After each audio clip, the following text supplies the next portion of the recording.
So here's the sitch. 3 weeks ago, I was working on a video that was going to explain why you should play every game that you buy all the way through or for a substantial amount of time before looking for any guides or tutorials or tips and tricks. And I do still believe that. Somewhat. You see, because starting games off with no expectations and no knowledge of what's to come has created the most potent and longest lasting gaming memories that I have. When I deployed with the 501st into the Jedi Temple during Order 66, when I lost a friend, the first time that I looked up into the night sky, or when I got too excited and I stepped onto the empty bridge, and then the next bridge, and then the other bridge, and then the bridge after that. Wait, am I just stupid? My point being, when your first experience with something is completely your own, not shared with anyone else or experienced vicariously, it is so much more powerful. But what happens when that powerful experience, when playing that game all by your onesie, is painful? Like, really painful and ultimately just unenjoyable. When should we crack and look for help before we finish a game, and when can refraining from that make for a better experience? It's a complicated conundrum, but I've gone through it fairly recently.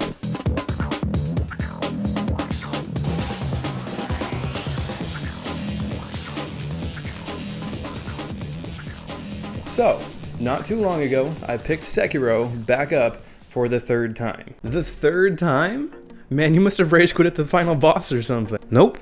I rage quit right here. That's the start of the game, and I quit there. The first time around, it was kind of rough. I didn't really understand the mechanics all that well, and I got my shit mixed by the chained ogre for at least 2 hours. That ended with me abandoning the game the first time. I picked it back up a couple months later, clapped those ogre cheeks, then skipped the next boss, which follows immediately after, but then got locked on the snake. Because I, like I guess an idiot, kept running for safety, which is right there, instead of cowering inside of this hut made of toothpicks, which is, I guess, what a smart person would do.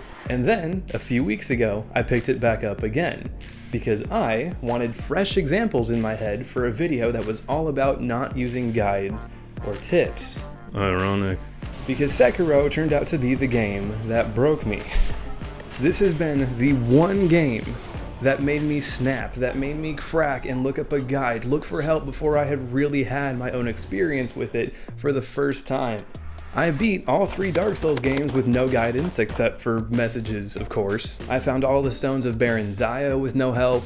In recent memory, I 100% completed Jedi Fallen Order, Horizon Zero Dawn, and a few others. But Sekiro, man, this game, it's a different beast. And to explain how, let me set the stage a little better first. After I finally got past the snake, I made my way up here.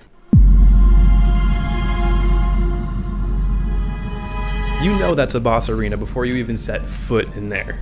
So after hours of frustration and 2 prior multi-month rage quits, I jumped in and heard, "My name is Kyobu Masataka Oniwa!" I heard him yell that about 15 times, maybe a little more. I fought him with 2 gourd seeds, 0 pellets, and a shuriken. I didn't have any other prosthetic tools, and I had way less healing than I could have had because I didn't backtrack and talk to this fool in her stupid fucking shack because she gives you a chime that unlocks an alternate timeline if you take the chime to the sculptor's idol and talk to a Buddha statue. FromSoft, I swear to Christ, sometimes. But anyways, after I got past that boss and then fought my way through the Harada estate, I got to the second boss. Even though I thought this poison-puking pussy was the second boss, what with his 8 henchmen and hanging, heaving hemorrhoids, but no. The second boss is just a little ways away. And this is where things get a little iffy. There's a man vibing out here in the hall. As you approach, he tells you, listen, without a snapseed, you cannot overcome that illusion technique. Strong words. And then he gives you 1 snapseed and proceeds to pass away. So now, after a few more hours of pain and frustration and fighting my way through all of these sinister spawns of salacious sadism, I am now staring at what is very obviously a boss fight with a direct line to a sculptor's idol. A direct line to a respawn point. No other boss that I had fought so far was such a direct funnel from your spawn point to the ass whooping. This was a carefully crafted conveyor belt of carnage, and because of that setup, I knew this fight was gonna be really, really hard. And just to emphasize again, up to this point, I hadn't really been having that great of a time with the game. I was constantly dying. Like, these bitches were rotting. I never felt like I could do real substantial damage. It always seemed like I was messing up, and overall, the game didn't really feel like something that I would typically like to play. In any of the Dark Souls games, I have one plan. Pick up a big-ass strength weapon, two-hand it, put my shield on the floor, and then just space myself appropriately, bait attacks, and trade damage to win fights. But you can't do any of that in this game. That playstyle is punished so fucking hard, it's insane. It's all about deflecting and parrying, blocking at the perfect times, and I was just so miserable for a lot of it. It wasn't really as fun discovering new things in this game as it had been in Dark Souls. Every time that a new enemy showed up with a different way to kick my ass, I just kind of sat there looking like this. The feeling of beating the bosses was still there. That still felt great. But the process of fighting them and just getting mercilessly plowed into the dirt time after time while improving very little with each attempt was just getting to be so exhausting. And so I stood in front of that boss door, dreading what lay ahead. I wasn't excited, I was anxious. I didn't even really want to do it at that point, but I knew that I had to. I knew I had to get through it. And so I remembered what that dude in the hall said. Listen, without a snap seed, you cannot overcome that illusion technique. And so I pulled up my menu and I read the item description for those seeds. Femort seeds that make a loud sound when you snap them. Useful for breaking the effects of illusion techniques. Makes sense, but I thought they worked like the sugars in the game. When you eat these sugars in the game, they give you status effects, kind of buffs, boosts for a set amount of time. Now, why the hell would you think that these seeds functioned like a sugar? You may be thinking to yourself. If the developers wanted them to function like a sugar, they would have just made them into another sugar. But let me rebut with the fact that I am woefully unintelligent. So I thought if I snapped these seeds, I would be impervious to all illusion techniques, whatever they may be, for a set amount of time. And I pictured what could lie ahead. A ninja master that clones themselves and makes the fight a 2 or 3v1 using illusions. Didn't want that. Or maybe they use illusion magic to warp the arena, making walls of fire or making the ground give out beneath my feet. Didn't want that. Or maybe they could use the illusions to give me a flashback of that time that I was in PE in 7th grade and I got a random chubby in the middle of an archery lesson and I had to try to shoot my bow like this in front of the whole class. Really didn't want that. I didn't know what to expect, and I really didn't want to chance it. So I snapped a seed and ate an attack boosting sugar, then went in to fight the boss. Now the fight that followed was pretty plain. Honestly, it's just a fast lady jumping around and throwing knives at you. I knew that I could get her down and beat her, but I just needed time to practice. I, of course, died the first time, but then went back in for round 2, then round 3, but then I paused. I only had 3 snap seeds left. At this point in the game, these seeds are non-farmable, non-purchasable, non-renewable. You cannot procure or conjure more in any way. And like I said, the fight wasn't that bad, but I thought that it was only that easy because I had been snapping those seeds in front of the door each time. I couldn't bear to imagine what kind of hellish fight this was going to be without snapping those seeds first. And so I stared at those 3 seeds in my hand, and I thought for a while. I thought about how 3 Seed is probably my favorite song by Silver Sun Pickups, but more importantly, I thought about how those 3 seeds represented my last 3 attempts to beat this fight without it being a complete fucking nightmare. I was filling my own head with all of these horrible, horrible ideas about how Lady Butterfly could use her illusion magic to screw me over in this fight if I didn't have these seeds. I thought about how frustrated I had been with every new boss finding a new way to fuck me over. I thought about how I had already rage quit for months at a time because I was so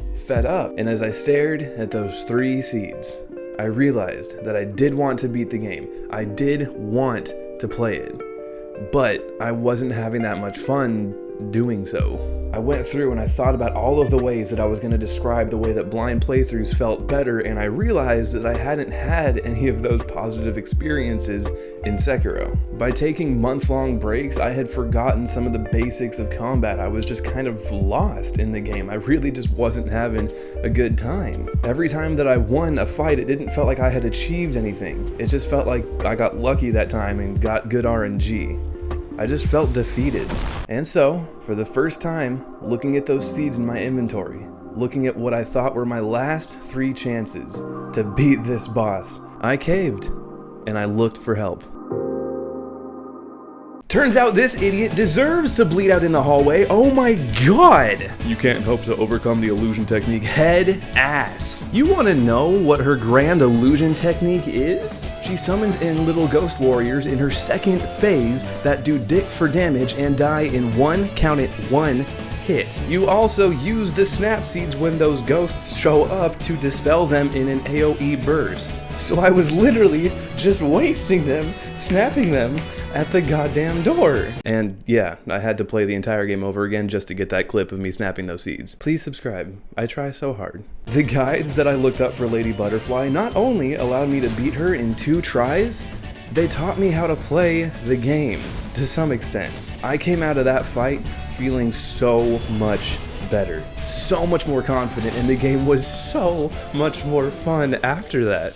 But it's not like looking at these guides put the game into easy mode for you. They help, sure, but you still have to learn the rhythms and timings of every boss, and you still have to die a lot in the process. So these guides and tutorial videos, they don't really give you a fail-safe method to beat every boss in 1 try.